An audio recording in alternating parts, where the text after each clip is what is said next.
It's good you brought the girls, Margaret. Why is that? I guess you haven't heard about The Drifter. Very excited to chat with you both for Hold Your Breath. I watched it yesterday, and it was just such a gripping film from start to finish. Karrie, I'd love to start with you since you wrote the screenplay. Where did the idea for this really first come about? Basically, it kind of started with checking out Ken Burns' documentary on the Dust Bowl and sort of seeing the many ways that the Earth itself could sort of turn on you, and whether it was like, you know, these monstrous clouds of dust that could sort of block out the sun and chase you down, or whether it was something that could seep in through these minuscule openings and make your loved ones sick. It just felt sort of like ripe for telling a psychological horror tale, and particularly a character like Margaret, who is doing everything she can to protect her children against kind of an invisible threat. And so you always love when your setting can be visualizing the steps that your character is taking psychologically. I love the way that they tie together so well. And so I'd love to actually hear from both of you what it was like shooting so much of the dusty sequences that we see, because obviously it's almost impossible to create these sandstorms. But how did you go about, really making these feel as authentic as possible? Well, I think one of the key elements in making it feel realistic was trying to ground it as much as possible. And that was definitely helped by our star, Sarah Paulson, where,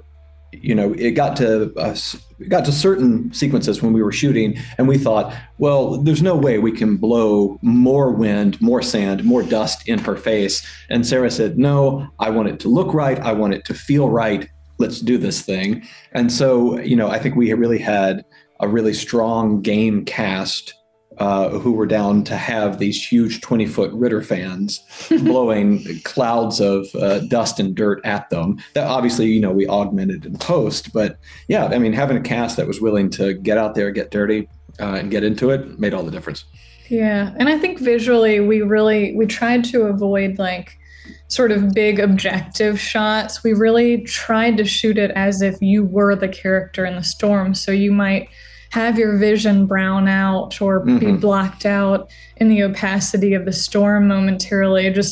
I think we tried to sort of tap into the disorientation of losing sight of your surroundings and how kind of frightening and disorienting that could be. We just tried to mimic that with the camera as much as we could. We did an incredible job with it because I certainly felt afraid during one of those sandstorm sequences.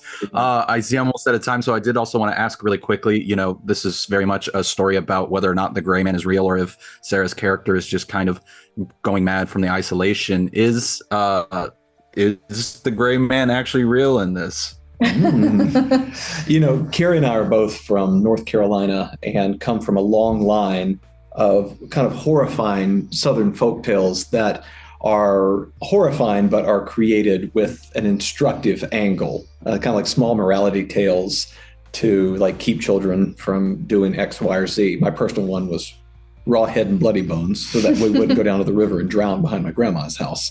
So, yeah. I mean, I think for us, it became a metaphor, the gray man, but very much we want the viewer to question that along the way. I very much have a sense of how everything could be grounded in reality, but I do hope that it's up for grabs for the viewer. Yeah. I think there's going to be a lot of discussions about it after people see this film. But I love that you went into I love that you see it as a metaphor, because I think it's a very powerful one.